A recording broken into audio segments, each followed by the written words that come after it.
was here that the sweet science of boxing was born and bred, and with the world's first heavyweight champions, James Figg and Daniel Mendoza, lived and fought.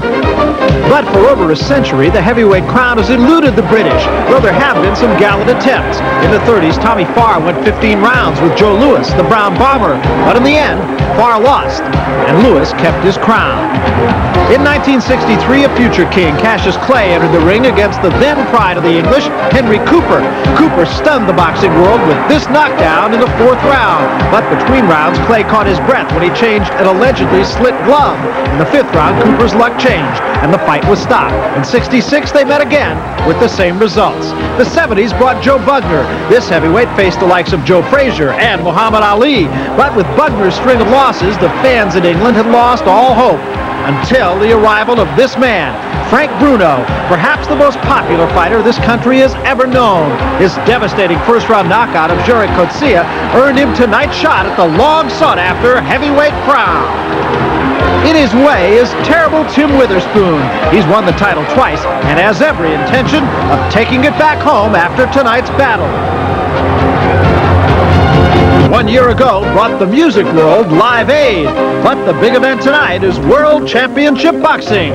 Tim Witherspoon defends his WBA heavyweight crown against Frank Bruno. We're live at Wembley for the first open-air fight in 23 years. It's 12:30 a.m. London time, and we're live inside Wembley Stadium, where a record-breaking crowd approaching 50,000 is wide awake with anticipation. By the end of 15 rounds, they hope to see Frank Bruno snatch the WBA heavyweight crown from Tim Witherspoon. Hello, everybody. I'm Barry Tompkins, along with Sugar Ray Leonard and Larry Merchant. Well, it hasn't been the best of summers for British sports fans. Barry McGuigan, of course, lost that fight in Las Vegas. The British soccer team lost in World Cup competition in Mexico City. No British tennis player got past the 2nd round at Wimbledon, and today, just to compound matters for them, they lost in the Davis Cup to Australia. Even the cricket team lost a test match to India. But this event, well, tonight, the British fans hope to repeat their biggest moment in sports. That took place in 1966 when the soccer team won right here in Wembley Stadium. And Larry Merchant, this event, to say that it's big is really to make an understatement. It's all you've read about here for the past month. That's true. And Barry, this may be the largest live crowd at a boxing event in decades, since television really started to be a dominant force in boxing. And I guess one of the amazing things about it is the contrast between the attitude back home, which I guess you'd have to describe as apathy. And you can understand both points of view. There are 3 heavyweight champions, which is to say none, which is why we're having this heavyweight series, to get 1 heavyweight champion. But for the British, who haven't had a heavyweight champion in this century, this is like their favorite son going against Muhammad Ali or Joe Louis. They don't care who they're fighting for a heavyweight championship. They've even backed their man to an 8-5 favorite tonight here in London. The first time ever that a British challenger has been favored over an American champion right in his hometown. I don't know what it means for the fight, Barry. If Frank Bruno can fight, it'll all be a great aid to him. Well, it's really interesting, Sugar Ray Leonard, the fact that we hear so much about Frank Bruno, and yet the champion is Tim Witherspoon. Now, he's got a couple of problems. One, he's got 50,000 people here who essentially are going to be rooting against him. I wanted you to talk about a couple of things. You fought before a very big crowd in Montreal. Tell us, first of all, what kind of an effect it has fighting before a big crowd like this. And the other thing, of course, that Tim Witherspoon has got to fight is Tim Witherspoon himself. He came in at 235. That's 8 pounds heavier than he's ever been for a championship fight. Well, Brad, what's more important is the weight factor. Tim Witherspoon coming at, 235. And I'm surprised, rather surprised, the fact that because he fought Pinklon Thomas and Tony Tubbs, and he was lethargic. He didn't have that movement, didn't have that zest. And here with a potent puncher like Frank Bruno, he could be asking for problems. As far as the crowd is concerned, these guys are energized, and they are for Frank Bruno, and they want to see something happen. What effect does it have, though, on a fighter? Now, you talked to me before the fight about what it was like for you when you fought Roberto Duran in Montreal before a big crowd. I lost perspective. The fight was so big, it was an event. It was a major event, and these people here can have somewhat of an effect on a fighter. It did with me. It might have an effect on Tim Witherspoon. All right, let's talk about Tim Witherspoon. He's a guy, for all intent, has fought in relative obscurity. He is the holder of a title. He has a championship belt. But perhaps the biggest problem for the champion is that nobody knows he's the champion. Will a real heavyweight champion please raise his hand? Well, if you ask this man, he'll tell you he is in fact the real champion. For a time at least, it looked as though terrible Tim Witherspoon was right. Things couldn't have been rosier for Witherspoon despite having lost to the then champion Larry Holmes. He had Holmes beat, and then inexperience reared its ugly head, and Holmes survived. Enter another pretender, Greg Page, and in a fight that made apathy seem exciting, Tim, not-so-terrible Witherspoon emerged as champion. But perhaps in his own eyes, more than those of the public. In his first defense, Witherspoon was soundly given a boxing lesson by Pinklin Thomas, and there was a new champion. It was out with the old, he wasn't so old, and in with the new. It seemed that as fast as he had ascended to the crown, it was snatched from his head.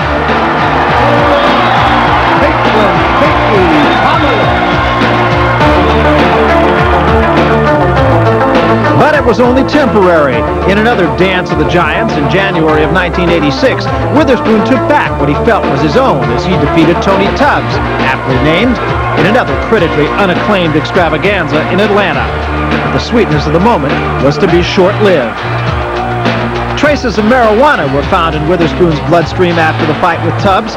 His admission to the charges brought a fine, admission to a rehab program, and another public scar.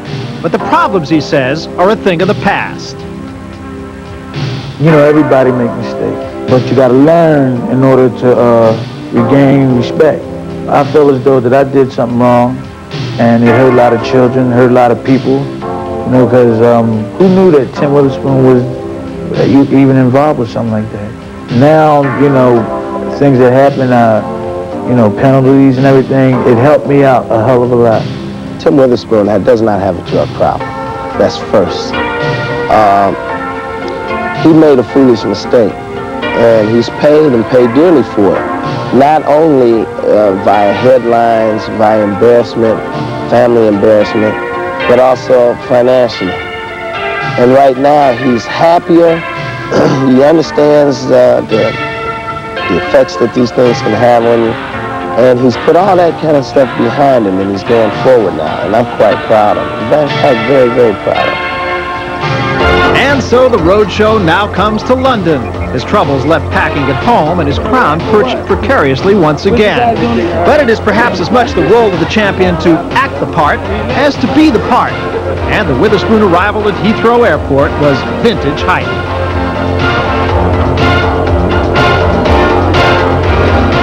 But lest you think it's all fun, games, and glitter, the Witherspoon Brain Trust quickly shuttled their charge off, not to the bright lights of the West End, but to the sanctity and rural peacefulness of Basildon, 32 miles from the glitz.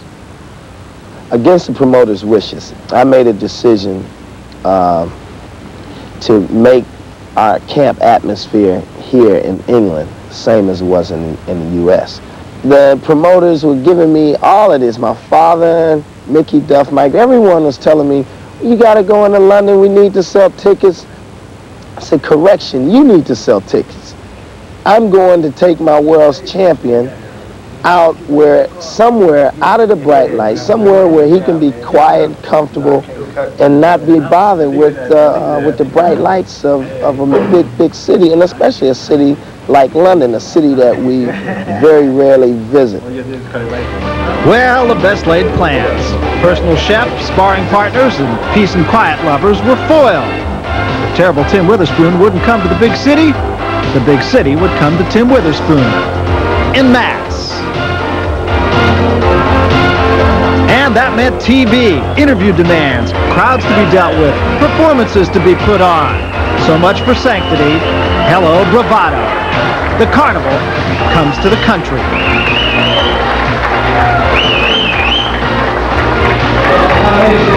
You're going to win, no doubt. Oh, no doubt about it. Gotta have in my mind when I get home. Sure. Then I want to have a positive attitude, a positive attitude of thinking. Don't you feel sorry for the British Isles? We haven't had a heavyweight champion in a long while. Come on. Hey. Even the ultimate salesman, Muhammad Ali, was brought along just to peddle a few seats. And the show, slow though it might be, goes on. Now comes the burning question, posed by none other than Frank Bruno, the intended victim. Is the champion really ready to fight? He wants me to be out of shape because he's not confident. I've been in training for 3 months. Me, I don't care what kind of shape he's in. I'm going out there to knock him out and keep my title. Damn, I'm the champion. He got to come take it from me. And when he try, I'm going to chop his tree down. But that tree, Frank Bruno, has some pretty strong limbs and has only fallen once. And some 50,000 supporters. Anticipation, you can cut it. The championship is coming up between the challenger, England's Frank Bruno, and the champion, Tim Witherspoon. Well, we've addressed the champion on numerous occasions. With his own comments on the challenger, here's Larry Merchant. The image that most Americans have of British heavyweights is that they all fight the way the guards at Buckingham Palace look. Tall, erect, predictable, easy targets. Sort of like the red coats at Lexington and Concord. Is the image true? Is Frank Bruno just another big stiff? Another of those vertical Englishmen destined to become a horizontal Englishman? Well, there are some questions. There are questions about his jaw, questions about his endurance, and questions about his experience. But there's no question about his punch, and that's an important thing to have for a heavyweight. He may have the most powerful right hand in the division. The image of American heavyweights, Tim Witherspoon, isn't all that snazzy either these days. They tend to specialize more in punch than punch. You'd think they train a little bit more seriously, if not out of athletic pride, just out of pure greed. You can't even count on that anymore. Whatever happens tonight, Frank Bruno has honored his profession by training seriously. Here's a look at him with our colleague from Britain, Reg Gutteridge.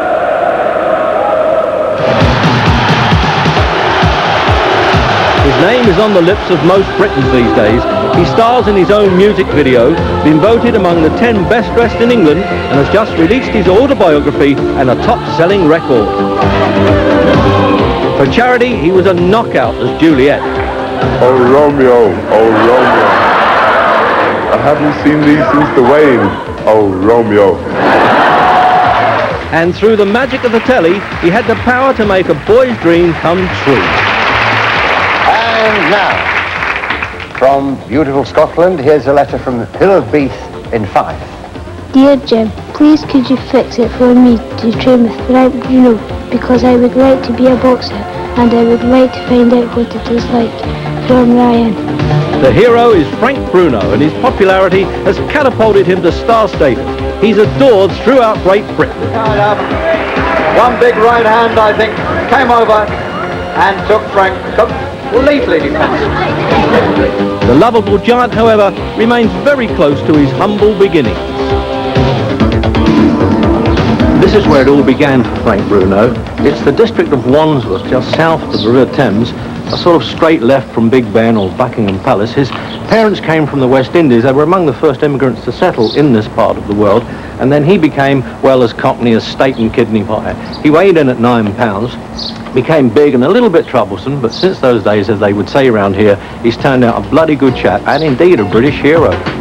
What set him straight was a boarding school for scoundrels far from the streets of Wandsworth. It was tough at first, but in the end essential. That school taught me a lot about life and discipline and how to look after yourself and survival, yeah, you could say. I've visited there 3 times since. I visited there. The last time I went there was Christmas time, just to show the kids that anybody can make anything out of life. Just put hard work into life and determination, a little bit of luck, and God on your side. You can do anything you want to do. And what Frank set out to do was become a successful prize fighter.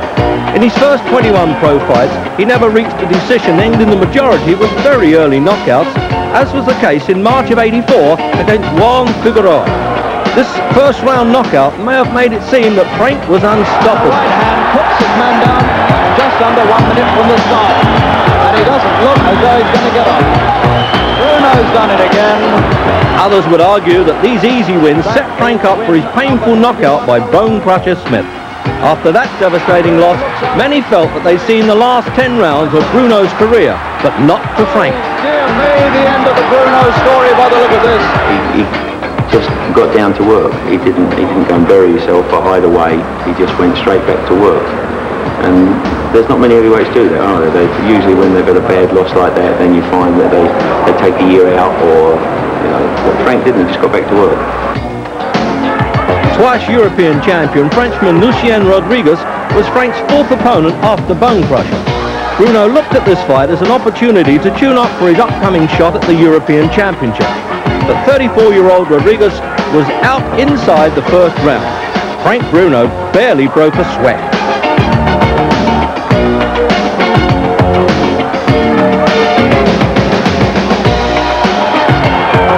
The fight for the European title was next on Bruno's agenda, but due to boxing politics it was on again and off again, so by the time Frank met Anders Eklund, he was concerned that his one round in the ring in 11 months would have a bad effect. Well, by the fourth round that concern was laid to rest and Frank was the European champion. Is the European champion, and he's made his mark in the world. All that stood between Frank and a shot at the world heavyweight title was Jeddy Coetzee.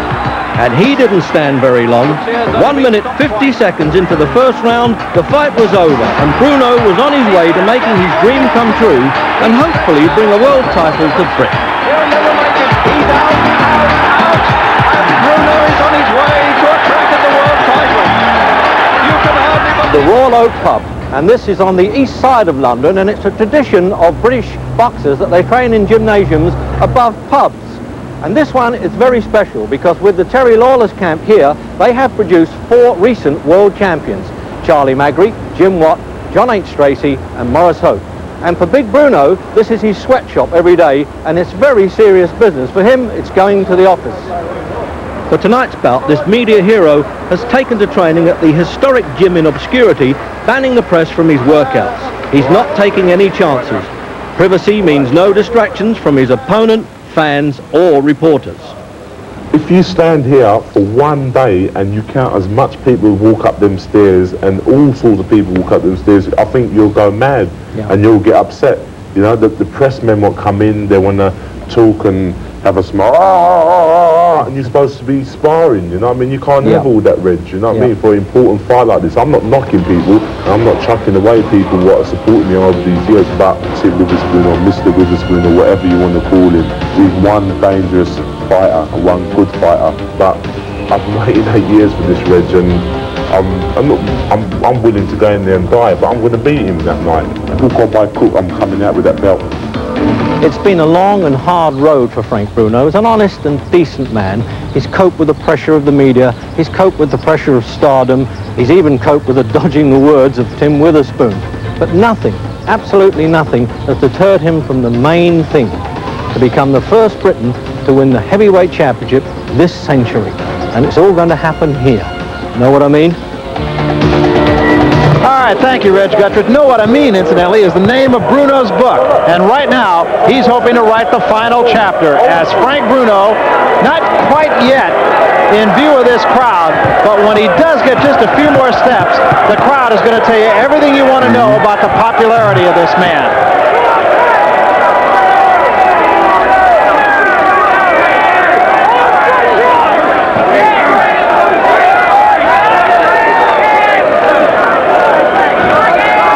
In full view, you'll hear chanting, Bruno, Bruno, Bruno.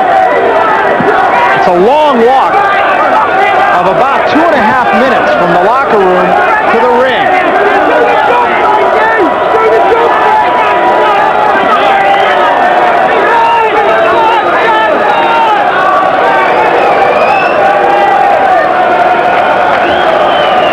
Bedlam.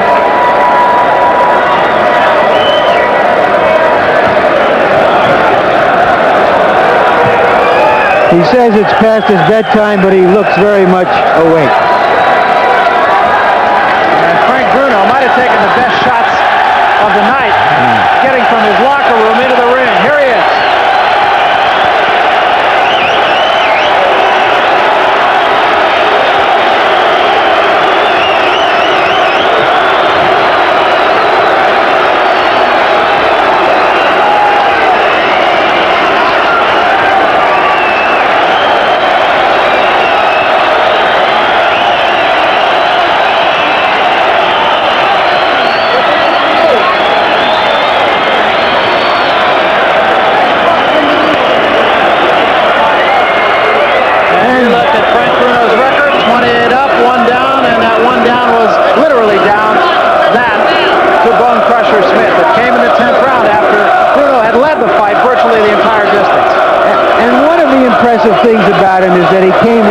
and went to work. Unlike some heavyweights we know in America, who the first time they lost, they just disappeared. All right, right now let's go up to the ring announcer, Bernard Sullivan, for the introduction of the British national anthem. Ladies and gentlemen, please stand to honor the British national anthem.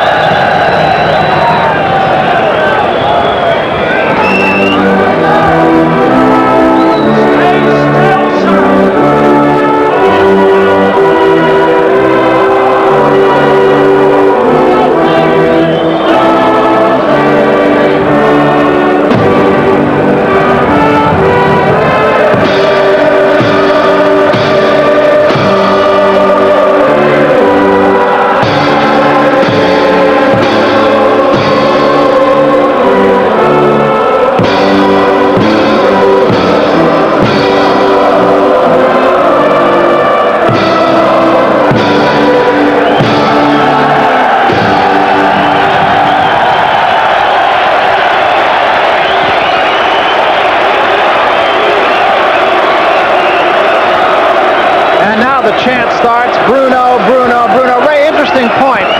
When we talked to Frank Bruno, you and I sat there with Frank Bruno, he compared this fight with your fight with Wilfred Benitez as being the be-all and end-all. He had to do this before he could do anything else. Well, you know, Barry, he indicated to me that with my fight with Benitez, I gave it all I had, and nothing was going to stop me. He knows fully well that he's inexperienced as far as the experience level that Witherspoon possesses, but he has the determination, and this means the world to him. I talked to him about what the difference in him now is after the Bone Crusher Smith fight. He said he's more mature, he's stronger, and just simply, he's a better boxer. He really seems to understand himself. Well, he feels that he has matured, but he always prefers back to that devastating stoppage when Bone Crusher Smith was fought. Let's take a look at some of the other British heavyweights who have come along since 1937 and had their shot at the title. These are just some of them. Tommy Farr, he lost to Joe Louis. Don Cockell, that is Cockell, not Cocknell. Matter of fact, I was at that fight with Rocky Marciano at Kezar Stadium in San Francisco. Brian London, of course, maybe he didn't really even belong in there. He did have a couple of shots, actually. Henry Cooper, he had 2 shots with Muhammad Ali. Brian London again, as you see, with Muhammad Ali. Joe Bugner went 15 rounds, first to go 15 rounds with the then champion. And the last in 1976, Richard Dunn. It was a good effort for him, but he was just very much outclassed and was knocked out after a game effort by Muhammad Ali. You know, I mentioned the odds before. They're about 8-5 in favor of Bruno here, just as they're 8-5 in favor of Witherspoon back in America. But there's some pretty good reasons for those odds. One, he figures to fight the best fight of his life. Secondly, if it goes the route, he may get the decision because he's here in his hometown. He is in better shape than Tim Witherspoon. That shape may not show itself in this fight, but he has given himself, we're talking about Frank Bruno, the best possible chance to win the fight. He's at 100% of what he can be. Tim Witherspoon is at something less than that. Who has the most to prove in this fight? Well, it's hard to say. I guess Bruno does because he's not regarded very, very highly at all. And fighting before almost 50,000 of his best friends, I'm sure that will give him some incentive to prove it. And that's only a portion of his best friends, too. Frank Bruno, of course, has knocked out 27 of his 28 victims so far. There have been some very short bouts, in the heavyweight division. The three of us, of course, we saw the 1 and 3 second fight. Had to look quickly, but it was Michael Dokes and Mike Weaver. And then, of course, Burns and Roche, Fraser and Ziglowitz. By the time he said Ziglowitz, the fight was over. And Ali enlisted, of course, 1 minute and 52 seconds in the first round. I don't think there are a lot of people around who feel that this one will even approach that. Well, you know, there are the British themselves, having gone through so many frustrations with their heavyweights over the century, are the most skeptical about Bruno. They're not sure he can take a punch. He's been rocked by several heavyweights. But on the other hand, Tim Witherspoon, in every single fight he's fought against a legitimate top 10 type of guy, he's gone the distance. He may not be the guy that can test this man's chin. We'll see. Ray, let's talk about another thing that we've touched on numerous occasions. Frank Bruno right now has just got to walk around, think about what's going on, what's going to happen a little bit later. Tim Witherspoon, he's the champion. He's making him wait. And again, when you and I talked to Frank Bruno, he said this time, right now, is the time that he's the most nervous. And Witherspoon's getting the most out of this. There's so many things that's going through Frank Bruno's mind at the present time. Whether or not he will win, how the fight's going to turn out. And here we see Tim Witherspoon approaching the ring. Witherspoon, 235. I think he's giving Frank Bruno a better chance of beating him. It's something that's hard for me to understand. All that Tim Witherspoon has to do in his professional life is prepare for a fight. It could mean millions of dollars, and he just hasn't given himself the best chance. All kinds of excuses for why he's 15 pounds more than what he should be. They say the scales were wrong. They say they were at their weight early in the week, in which case he must get some kind of medal for fattening up on British food. I didn't know that it was that good, and I've been here for a month. Did anybody have the same feeling that I had when we talked to Witherspoon, that there is this whole carnival atmosphere and it's a much talked about fight? I had the feeling, frankly, that Tim Witherspoon was a little bit caught up in the atmosphere and maybe wasn't really considering the fight all that much. Well, he's never received this much adulation, especially in America. Here, the people love him. They see a champion. They want to touch a champion. He loves it, Barry. I think he is actually caught up in it because he said, Ray, I've always wanted this. I've always desired having people take pictures, signing autographs, being a star. Well, we talk about the fact he came in at 235 pounds. He was that once before, but that was not for a championship fight. Take a look then at his championship fights. 235 tonight, 227 when he beat Tony Tubbs, 217 when he lost to Pinklin Thomas. And Larry Merchant, you pointed out, we were talking before the fight, that maybe the most significant thing about all that is that in 2 title fights, he's 18 pounds heavier. Well, I don't know what to add to what I've already said, except when I ask him about it, he says, I feel good. I feel comfortable. Hey, if you want to feel good and comfortable, go to the Riviera and lay on the beach. This is not the place to feel good and comfortable. This is the place to toughen yourself up and to perform your job. It's feeling good and comfortable. That comes afterwards. And not only that, if there's been any criticism about Tim Witherspoon, it's been that he has only one speed, slow, and that was at 217. Now here he is 18 pounds heavier. Well, as I said before, you don't know if in this fight it will make the difference. You don't know if Bruno can take advantage of that. Somewhere along the way it will make the difference. Here, incidentally, is a graphic showing our heavyweight series and where we are. Down at the bottom you see where it started with Spinks and Holmes. Michael Spinks' next defense will be against Stefan Hangstad, and the less said about that, the better right now. And then after that, presumably he'll meet the winner of the WBC and WBA. When that gets sorted out between Bruno and Witherspoon tonight, the winner to meet Tubbs, and the winner of that to meet the winner of Berbick and whoever Berbick fights. And we talked about what a lengthy walk it is from the dressing rooms to the ring. This is the most conditioning that Witherspoon has done in 3 months. Most road work, for sure. As a matter of fact, there was some talk about his coming in on a golf cart. And he said, no, my people, my entourage, want this walk into the ring. And that's why he's doing it. In fairness to Witherspoon, his trainer, Jim Robinson, said that they really did some serious training back in the States. And we'll have to see if that's true or not. The scales usually don't lie. You know, this crowd, and we talked about what a dramatic effect the crowd could have on this evening. The crowd seems to me, at least right now, to be strangely quiet. Not only for Witherspoon, but frankly it did for Bruno as well when he entered the ring. I was quite surprised, Barry, because I was expecting an explosion and a lot of cheering, a lot of chanting, but they were a little quiet than expected. They meet in the center of the ring.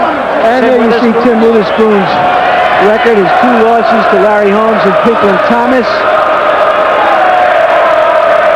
He's been in with many more contenders than the challenger. Speaking of that, too, as a matter of fact,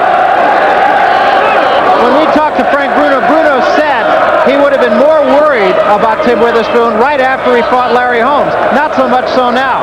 Let's get back up to the ring announcer for the introduction of the American National Anthem now. Ladies and gentlemen, please stand to honor the national anthem of the United States.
The tail of the tape, and the most significant number we have talked about a couple of times already, and that is the weight of Tim Witherspoon, 7 pounds more than Bruno.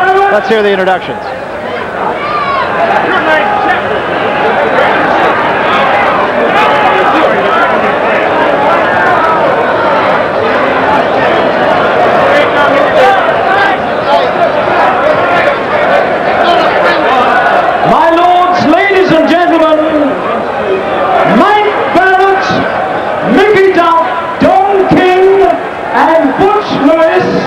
Welcome you to Wembley for the main event of the evening.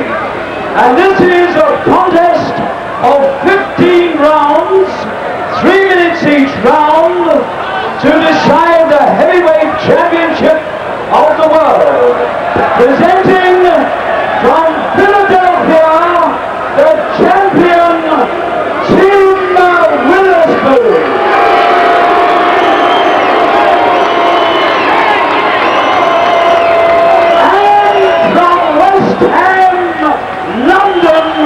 The challenger,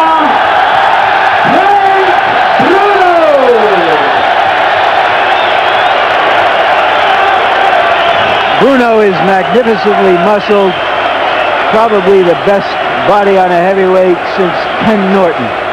My lords, ladies and gentlemen, at the weigh-in today at the Odeon Leicester Square, Witherspoon scaled 16 stone, 10 pounds, 12 ounces, or 235 pounds. Bruno scaled 16 stone, 3 pounds, 15 ounces, or 228 pounds. The officials appointed by the World Boxing Association are your referee, Mr. Isidro Rodriguez of Venezuela, your judges, Mr. Carlos Sucre of Venezuela, Mr. Takeshi Shimakawa of Japan, Mr. Marco Torres of Panama, and your timekeeper is Mr. Tommy Rice of the United Kingdom. Thank you. Well, one significant factor is that Frank Bruno has now been in the ring 21 minutes. I'm expecting an early night. Well, I think the first thing in any fight, and especially in a heavyweight fight, is which fighter can take the other fighter's punch best.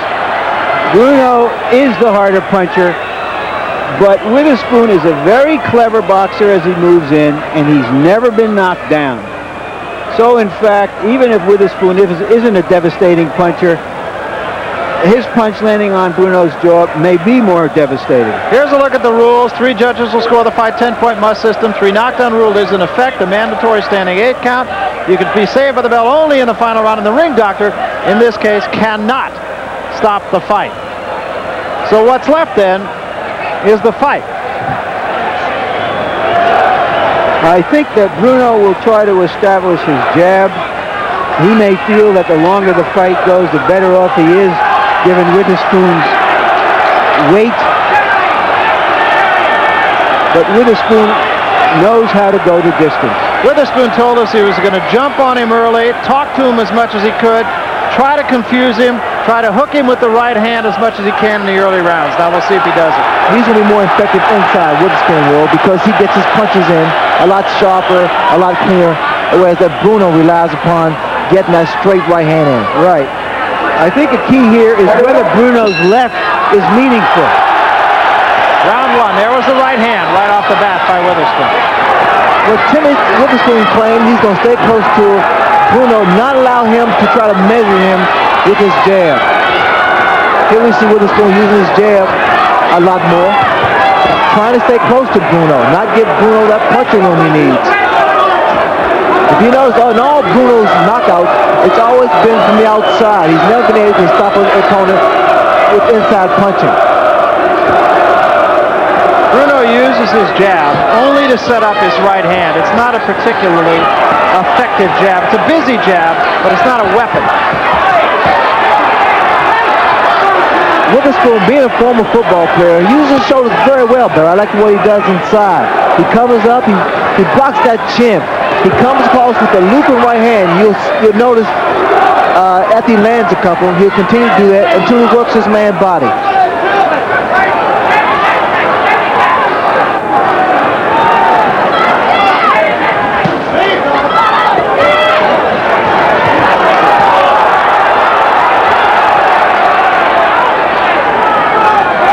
Witherspoon fighting effectively inside here. That's what he did with Tony Tubbs, and for all intent, he shut Tubbs down. Inside, you notice inside the way that Witherspoon is able to execute his punches. A lot sharper, a lot cleaner.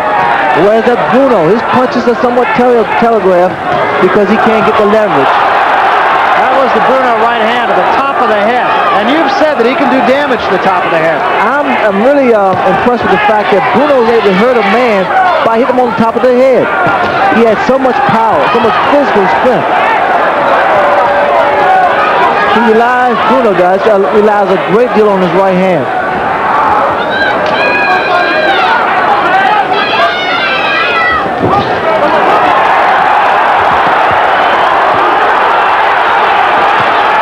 There's that right hand with the Witherspoon's trying to land, but he started for a while, started telegraphing. And the right hand is getting in. Witherspoon shrugs his shoulders, said it didn't do nothing. That usually means it hurt.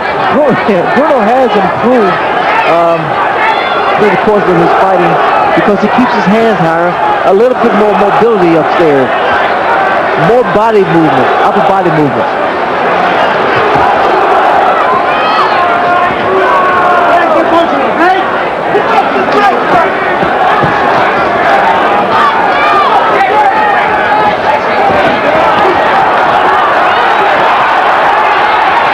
There's the right hand again, Barry. It's not going to land because he's trying to load up. Witherspoon is trying to load up with one punch. That weight, I honestly feel, is a factor here. I thought Bruno handled himself well that round. He looked poised and composed. He didn't try to rush himself. There's no doubt that Witherspoon doesn't think much of his opponent. That's why he weighs what he does. But what if he's wrong? I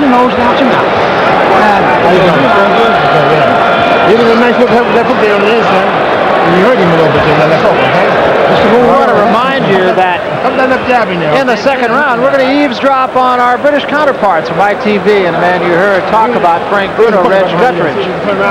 He'll be telling you about the second round. We'll hear how the British do it for the British. Also want to remind you that we have our own official, unofficial judge, Harold Letterman, standing by, and he will give us his scorecard from time to time through this fight just to try to get a barometer.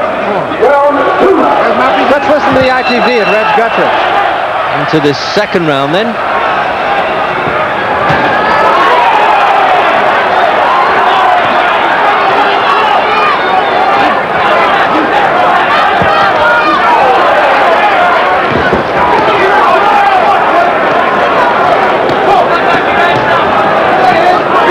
Very surprised and pleased too for Bruno that he's fighting inside like that, Jim, fighting well. Yeah, this is a good start with Bruno. I know Bruno's camp reckon that Bruno's jab is going to trouble Witherspoon, and already he's sticking the jab out with plenty of power behind it. Witherspoon is a lot more dangerous than Bruno inside, as you can see here.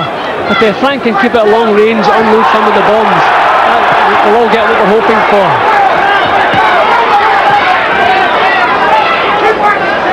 He might look like a bit of a podgy man there, Witherspoon, but I tell you, he really is durable. And he stays 15 rounds like he really does.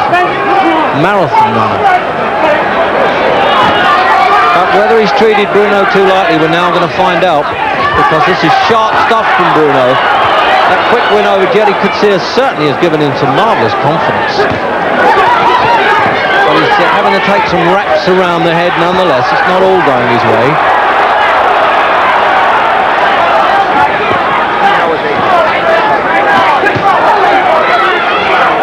Not trying to throw full power in with every punch, Bruno. That's smart. He can just rattle a few in to keep Witherspoon occupied while he's working out what he's going to do with the harder shots.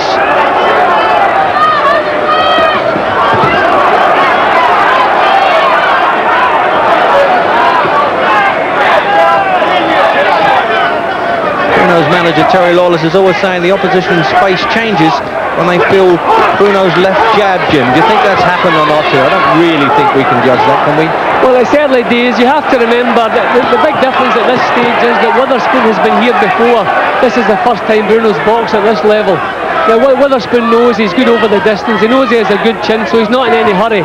Bruno needs a good start, therefore this is probably Bruno's best work he's putting out at this stage, because he wants that good start. But at all times, Witherspoon's going to be dangerous.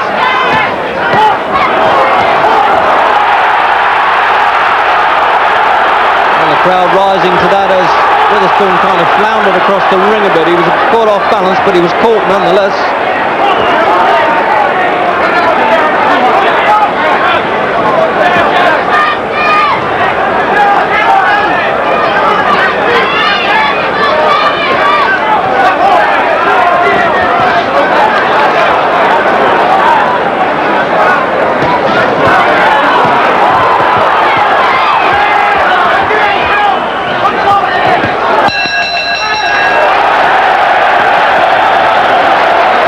Peculiar sort of a fight that Witherspoon is waging so far. He's trying to land a big punch to test the chin of Bruno, and he is whiffing. It's as though he's hitting against Gooden or Clemens. Just want to insert very quickly that the other voice you heard on the ITV broadcast was that of Jim Watt, former lightweight champion.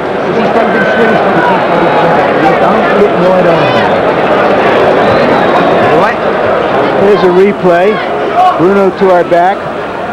A quick right hand. A left that was blocked by Witherspoon. Witherspoon is just pawing at him, using that left hand to keep him off. Not doing a whole lot with it. But you saw in that quick right hand the potential danger that this British fighter had. So we come to the third round, and Witherspoon, and this has also been his history, breathing through his mouth, but I've seen him do that this early and go 15 strong rounds. Well, I've noticed that Bruno has been working the body of Tim Witherspoon. He's going where the weight is. He's trying to slow his man down. I see a problem in Bruno. As he moves back, he's straight up. And again, that right hand of Witherspoon could possibly land. Good body shot by Tim Witherspoon. inside. Bruno has to keep those hands high.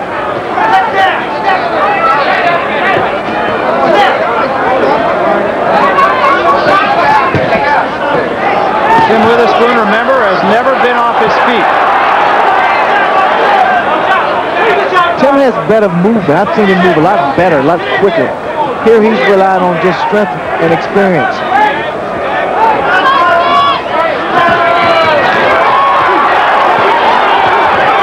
And he missed with all three of those. He's trying to load up Barry. Tim's looking for that one big punch, trying to hurt his man. Good right hand there.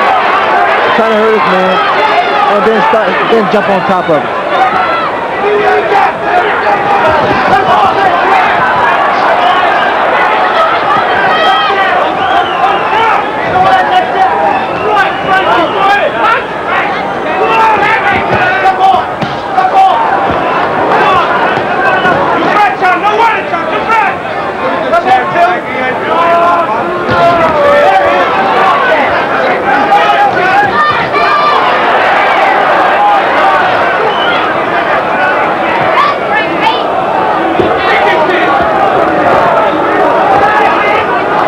For what little experience Bruno possesses, one thing about him, he keeps that jab working.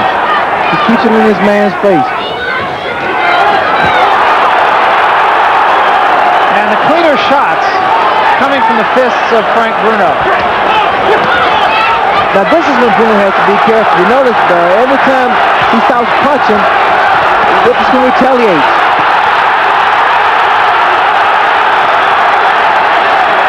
Witherspoon doesn't look particularly shaken at all, even though the crowd has really risen to it.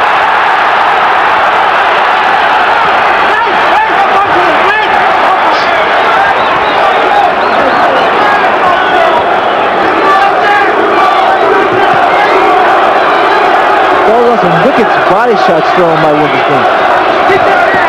They will slow Bruno down.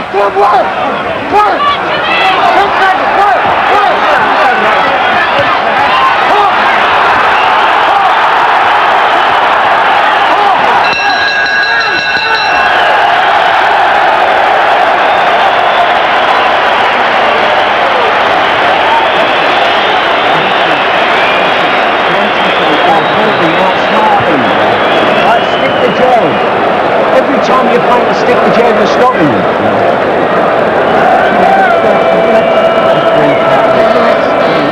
And Harold Letterman, how have you got the thing scored so far? Well, Larry, I've got Frank Bruno ahead by 1 round. I gave the first round to Timmy Witherspoon in a feeling out round, which was very, very close. But then Frank Bruno started to take control, and he's been backing up Timmy Witherspoon and landing nice quick combinations, and as you called it, a nice crisp left jab. So I've got Frank Bruno winning the second and the third round, Timmy Witherspoon winning the first. I have a little bit of a disagreement with you, Harold. I have Bruno winning the first 3 rounds. I don't see what Witherspoon is trying to do. He doesn't seem to have a plan. He's not really pressing Bruno, not using his supposed advantage inside by staying on top of him. I'm not sure what his plan is, Ray. Well, so far, I'm sure he just relied on strength, because normally you see a lot crisper punches thrown by Witherspoon. Witherspoon is also a better inside fighter than what he's shown today. I'm somewhat surprised by the way he's been throwing those shots, those telegraphing right hands. And he's allowing Bruno to get his punches off and steal around. In Bruno's corner, they were encouraging him to keep jabbing, to get that jab in, that when he did, he was being effective.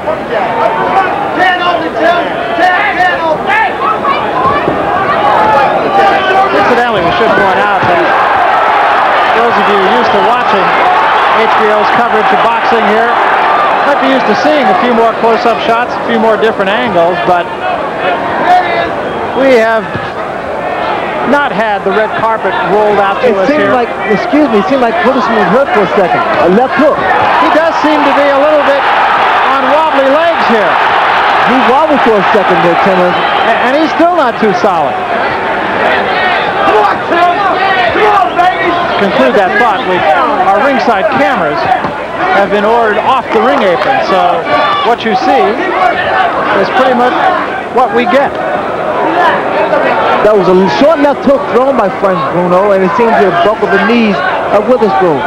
Witherspoon backed off, didn't throw any punches. There was a right hand, and Witherspoon covered up.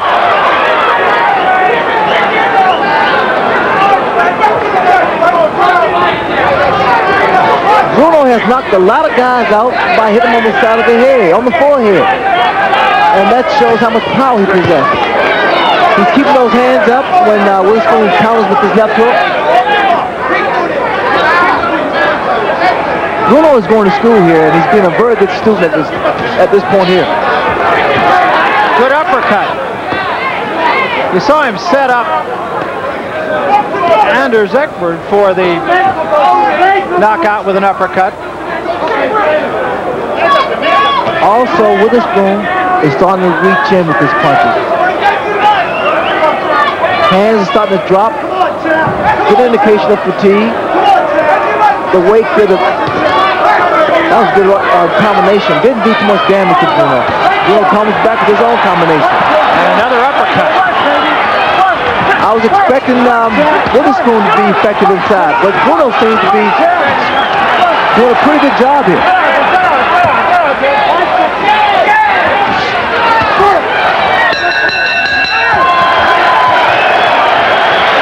Another busy round for the challenger. Another listless round for the champion. Relax. Be careful on the ropes. Yeah. Just hang in there with your teeth. The one. Let's get those up here.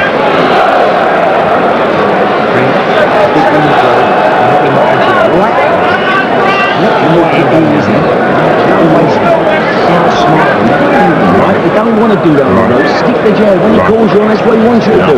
He's looking to suck it. Come on, Tim. Come on, baby. Push, baby. Got too much hype on him now, Tim. Okay. You're the champ, baby. Oh, come on now. Come on. Come on, baby. Already you're starting to hear some anxiety in the Witherspoon camp.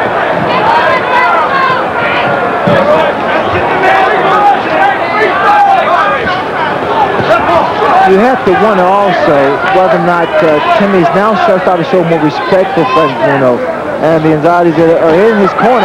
Quite naturally, his corner is somewhat concerned because they see that Bruno is still in the rounds. And showing a good ability to come over the top with the right hand. He did it just a moment ago again. He's showing poise. He's showing composure. He's really taking his time and being a professional fighter in here. Bruno is showing more experience than he possesses.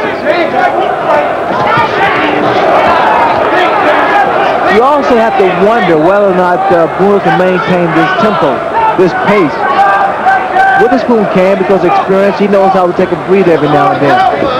But whether or not Bruno can maintain this, you'll be able to see that as the rounds go by. Witherspoon did back him off that time with the left hand.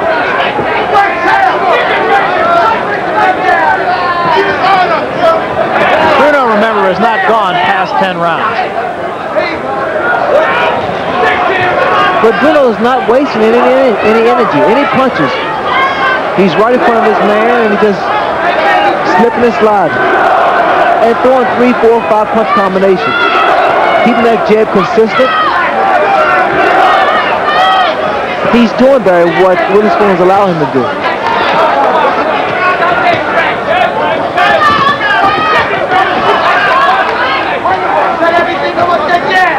Another thing impressive about Frank Bruno is his corner. Very calm, one man talking, Terry Lawless, and that's it. Well, the fight is going as they expected. Bruno is actually dominating and controlling the fight, which is, I'm sure, is a surprise to the Witherspoon camp.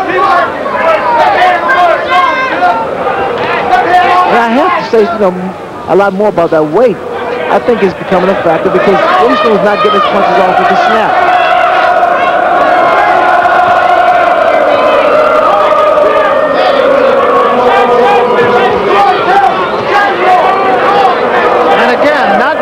From Bruno, but effective punches, and the crowd chants.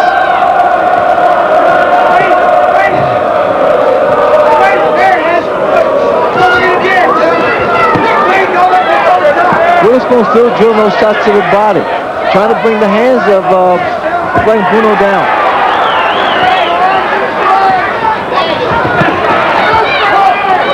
And those shots hurt. Now this is when Bruno should not try to exchange punch for punch with Witherspoon. He should continue to do what he's doing now.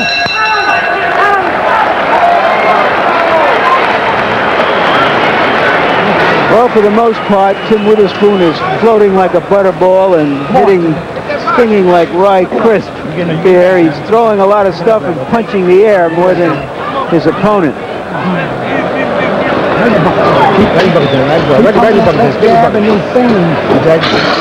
Alright, Tim, pump that left jab. Timmy, when you throw that right hand down to the side, Timmy, take the left hook over on top, okay? You hit him with that right hand behind the arm, alright? And turn the left hook over there, okay? And here's our punch stat cumulative look at the fight. Tim Witherspoon in 5 rounds, 264 punches, and landed, if you can say that, 81. Bruno has been more active with 311 punches, and he has landed more often with 101.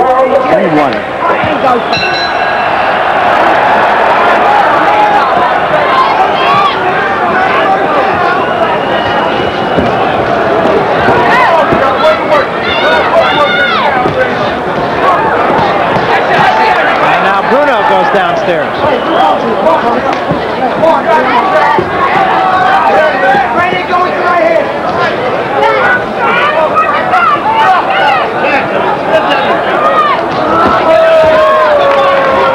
Little blood from the nose of Frank Bruno.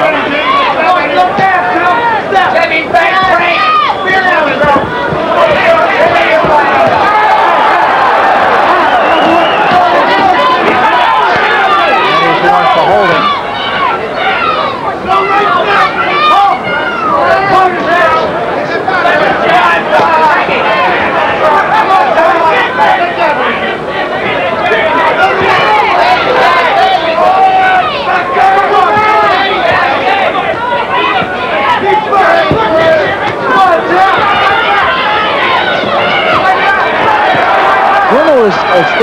Again, moving back, dropping that left hand. And I think he's asking for trouble in doing so. But also, with the fact that Witherspoon's punches have not been that sharp, he's not too concerned about it.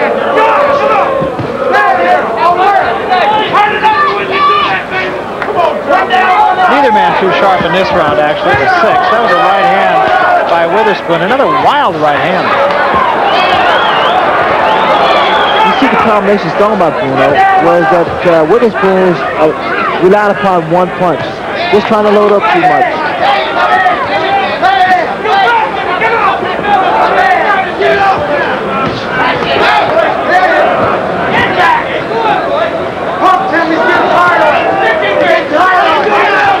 Fighters have a tendency to make a somewhat of an easy fight tough for them because of their conditioning. And again, Witherspoon seemed to get Bruno opened up, but is just unable to connect. Well, he's throwing a lot of body shots. Witherspoon throwing some devastating shots to the body, and he's trying to make Bruno exchange punch for punch. Because again, normally inside, Witherspoon has proven to be a far more effective fighter.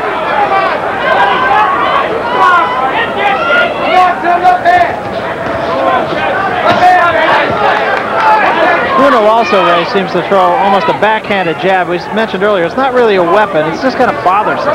It's just something to keep his man thinking and set his man up for the right hand, which is his big punch.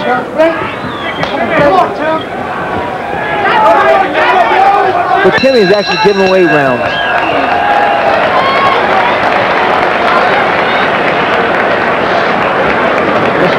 Maybe Tim Witherspoon won that round.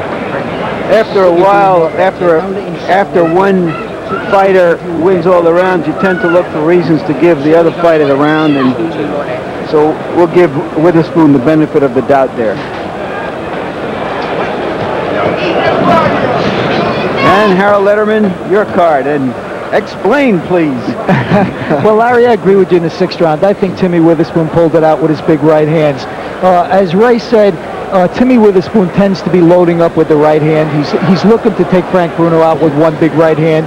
And I have it 4 rounds to 2 in favor of Bruno, who's using a crisp left jab. He's more effective with the left jab. He's landing more punches, and that's why I have Frank Bruno ahead. I think that his crisp left jab is winning him the round. Witherspoon is a blend of flab and fortitude. As fat as he is, he's still trying hard. He always gives that appearance, as a matter of fact, that he's just about to drop with the next step. And he manages to go 15 tough rounds, and he manages to win.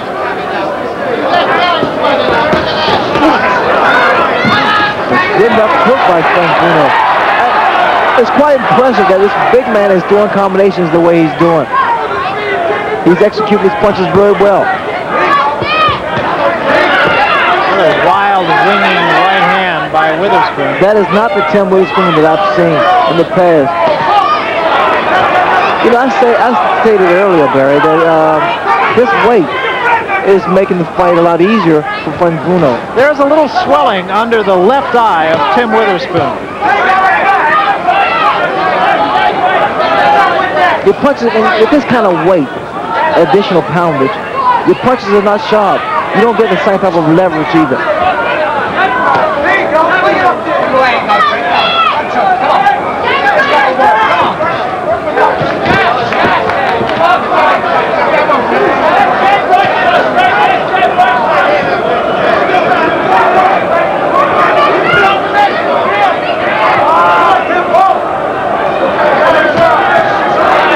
Double left hook by Frank Bruno.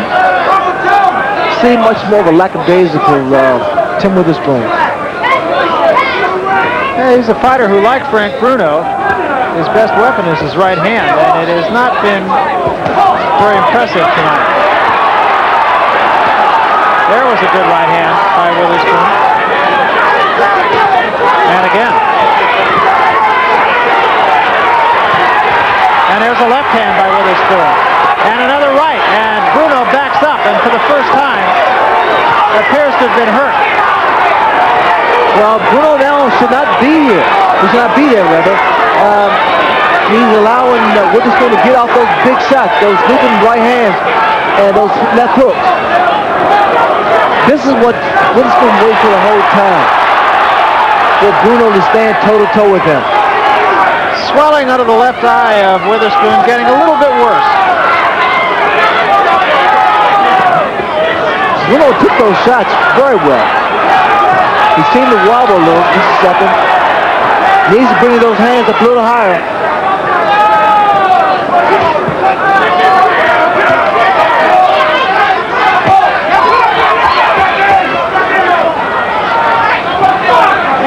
Bruno trying to work on that eye. It could become a problem for Witherspoon. Another good right hand by Tim Witherspoon. Witherspoon landed some good right hands, although he's never shown knockout power. Maybe you got him now. And Bruno, who's supposed to not have a very good chin, withstood the right hands. He came back looking a little worse for the wear at the end of that round, however. Come on. Oh, real good. Come on. Sit down. Let's take a look and see what Witherspoon did. There you see a right high on the head. Good punch.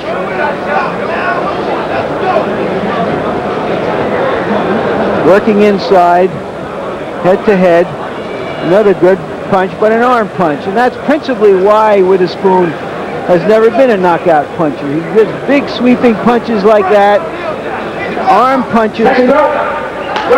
They hurt a man. They don't seem to daze him. Let's see how Bruno recovers from that round here. Could be a significant round here in the 8th, middle of the fight. Right at the moment, it follows the pattern of a number of Tim Witherspoon's fights.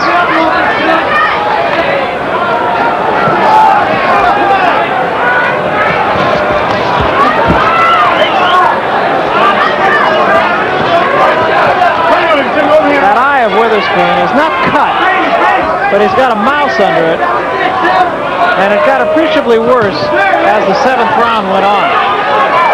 Witherspoon is applying a little more pressure now because he saw he was effective in staying on top of Bruno. A good right hand by Bruno. Not as good as the crowd would seem to make you think, though. And that one was caught largely on the gloves.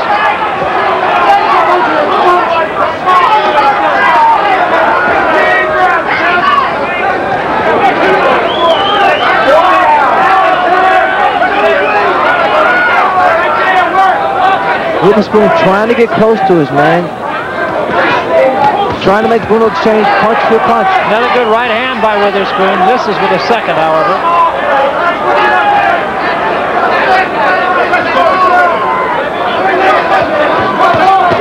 As Bruno retreats, that's when he's here. That was a big right hand by Witherspoon there.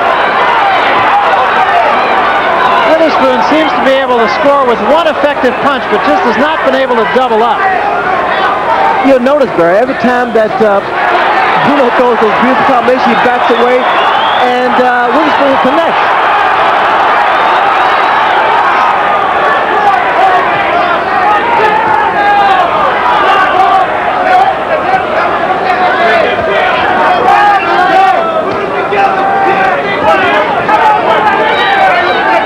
Still a long way to go here. Witherspoon now southpaw, now turned back right hand. He's trying everything. Also running in. Scored with a left hand. He's run into some couple punches. And a left hand by Witherspoon. A good shot. Counter-punching left hand. Does it seem, Ray, like a little of Bruno's sting is gone right now? Yes, those shots are by the rip nose shots. And I tell you, Witherspoon is tired. He's dropping his hand. Bruno is exhausted. But these guys are showing a great deal of heart. And again, it could become significant, the fact that Frank Bruno has never gone more than 10 rounds, and Witherspoon has virtually made a career out of fights that go the distance.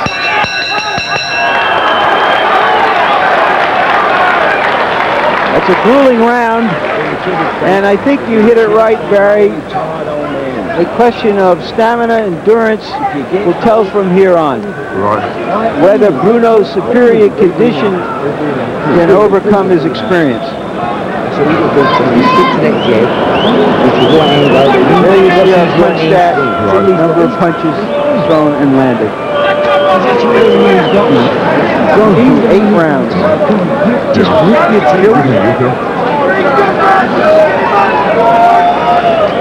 I'm on Frank now, you've got to get it together. This is what the championship of the world's all about. This one's important, this round, Frank. This round's important. It's important. You've got to just tap yourself up, stick the jab, you can slowly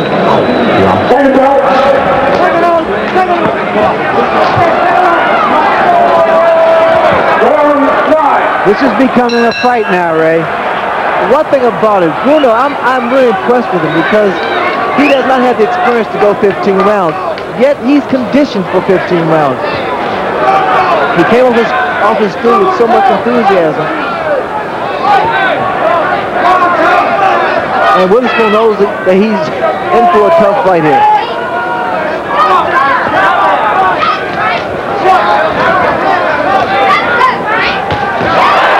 There's a good right-hand lead by Bruno that time.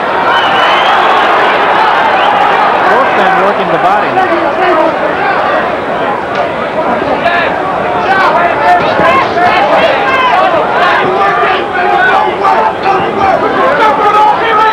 There's a lot to be said about Frank Bruno's chin, too.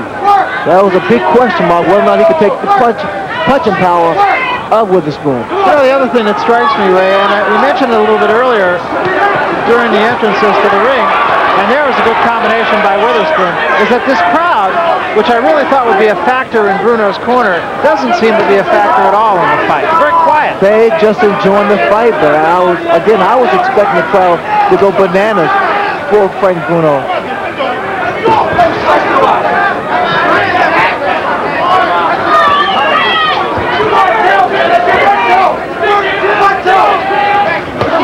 Another good right hand.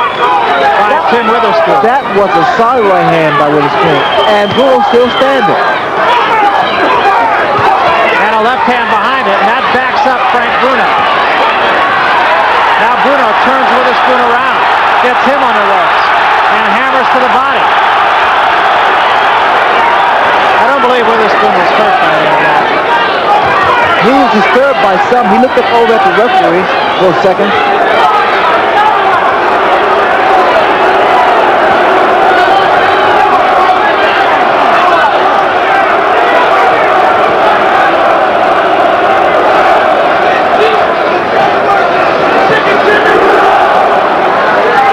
This is when experience comes in.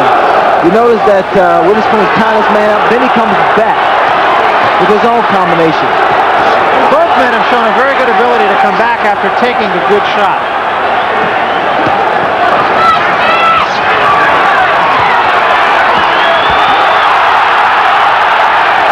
Crowd reacting to Bruno's keeping Witherspoon pinned, but really it's Witherspoon who is dishing out the most punishment here.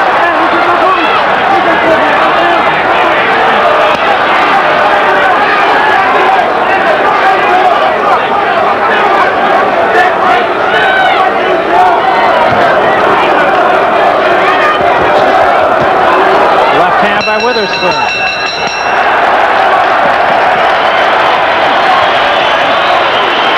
Witherspoon has been coming on.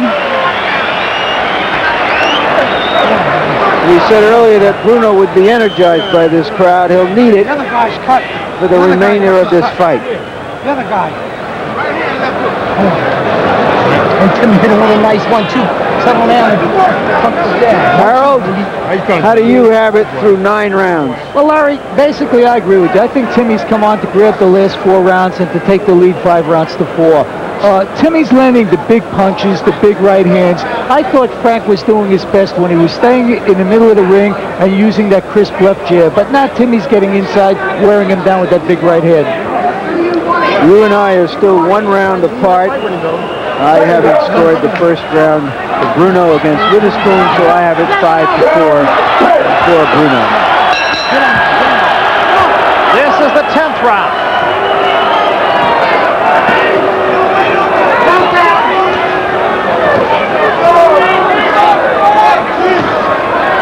Good stiff jab by Frank Bruno. He has to use that jab a lot more. He's making himself susceptible to take those shots by Witherspoon by staying inside. It's too long.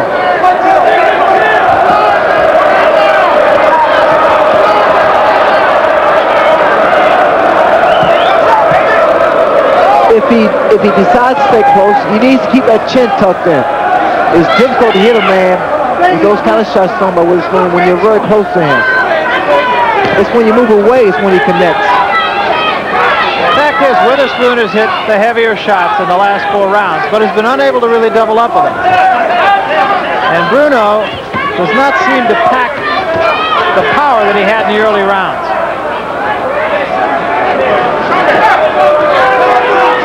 I see a little bit more boxing from Frank Bruno. Like he's trying different things. Lead off right, keeping the jab in Witherspoon's face. Uppercut.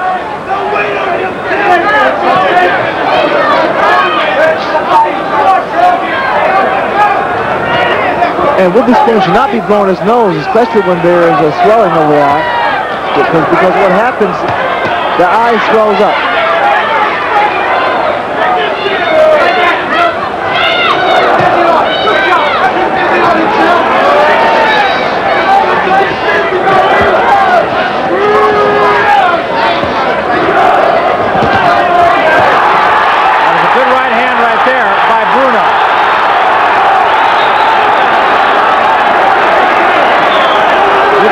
Playing to referee for some of those rabbit punches thrown by Bruno.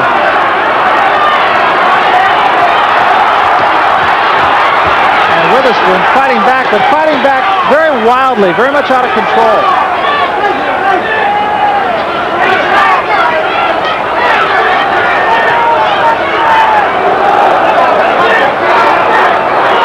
Witherspoon at times just comes in with his hands down. He's starting to rush himself now, Barry.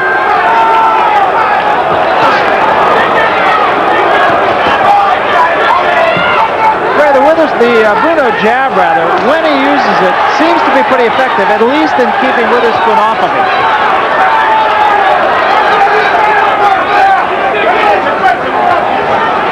The jab is so stiff and so strong. That's what happened. There's a quick right hand by Witherspoon, a left behind it. There's basically no rhyme or reason to what's going on in here. Just two big guys slugging on each other. It's not a fight that'll go in a time capsule. It's just a big bruising fight. It's there. It's only there. Come on. I'll just show you that fight. Get that chin. Breathe. Come on, please. Just smart. Stay there. Stick to your jab, right? Yeah. Beat him to the jab, right? Don't let him beat you. You beat him to the jab, right? So click the right hand again, right? Don't waste it. All your bounces and swings. Just watch him if he bowls and slamming. Just take up. And whack that body.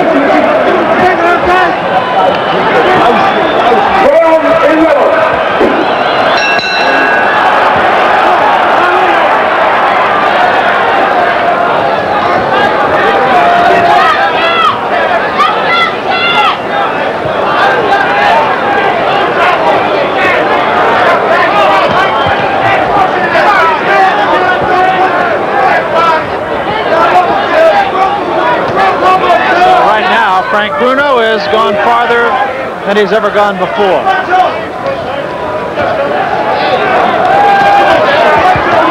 There's a big right hand behind two jabs by Witherspoon.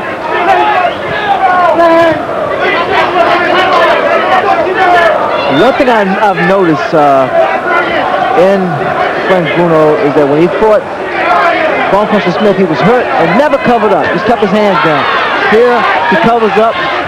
He ties his man up. He's doing a very good job. The swelling that was under the eye of Tim Witherspoon, no worse than it was 4 rounds ago. But Frank Bruno has a little bit of swelling around his eye also.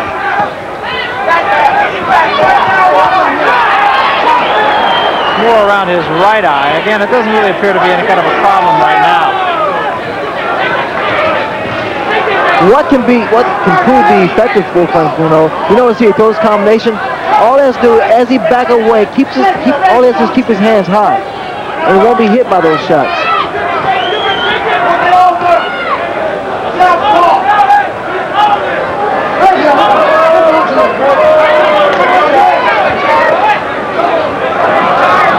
Well, the tempo has slowed right now to a dance. Foxtrot.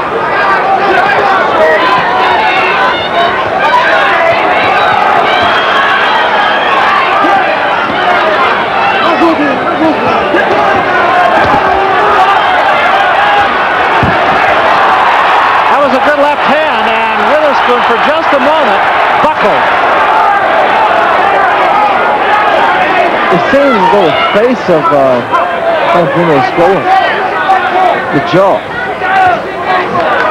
He's taking some tremendous shots.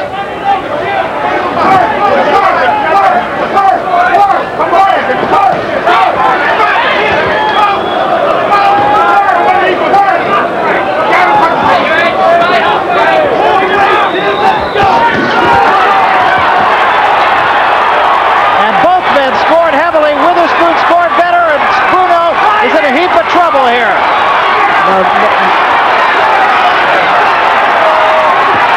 10 seconds remaining, and Bruno is shook.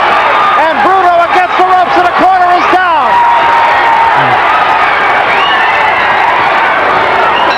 The bell saves Frank Bruno. For how long is the question? And that it looks like they've thrown in the towel. The corner of Frank Bruno has thrown in the towel.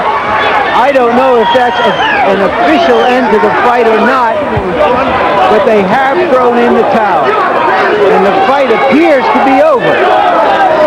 There is Frank's mother, and she is right now as confused as anyone else. Still pandemonium. The fight is most definitely over. It was after a big exchange by both men. Bruno scored also, but a counter-punching, I believe it was a right hand that started things for Tim Witherspoon. Bruno has nothing to feel bad about. I think he showed a good account of himself and experience. And here we have a shot of that punch that did the damage. It was an overhand right that Witherspoon was able to land and put Bruno in a lot of trouble. Bruno here still holding his own. Now he's bumped. Now he's seriously hurt. But he did the right thing, Barry. He tied his man up. He tried to clinch. Witherspoon, with his experience, knew exactly what to do. To keep punching, wait for another opportunity, and get Bruno out of there.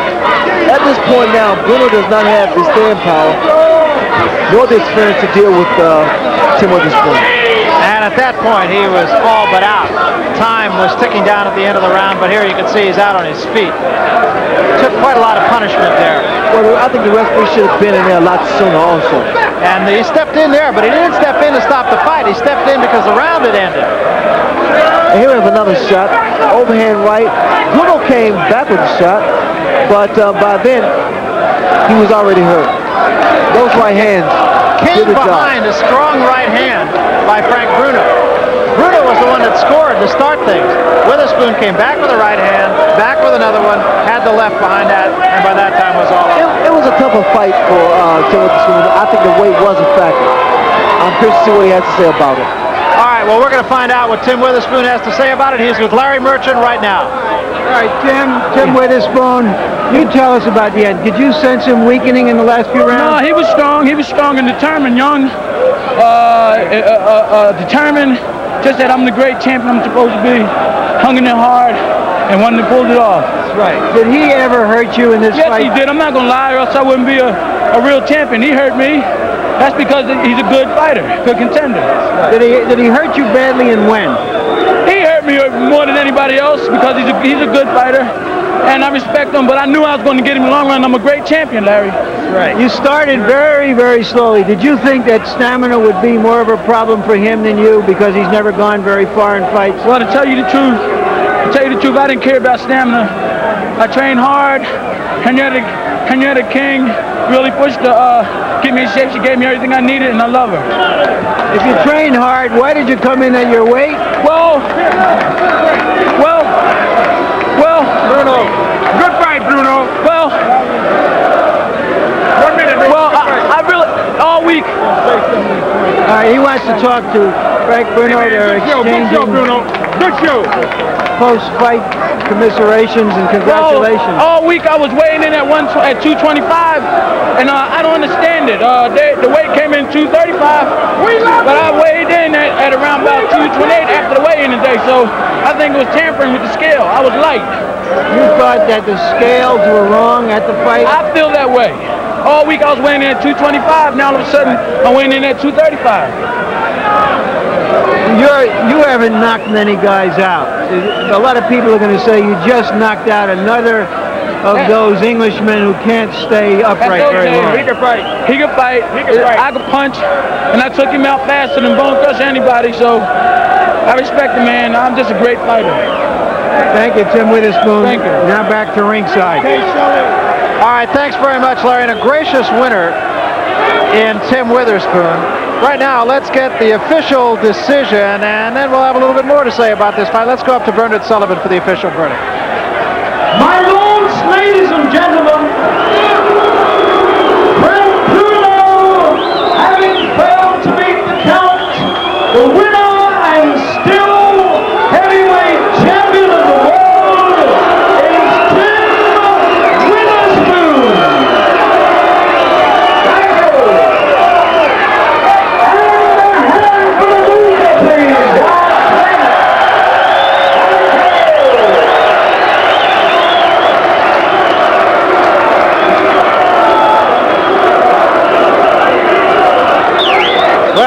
absolute chaos going on in the ring right now. You might expect that. A few coins, I think, actually picked up about 20p here, Ray.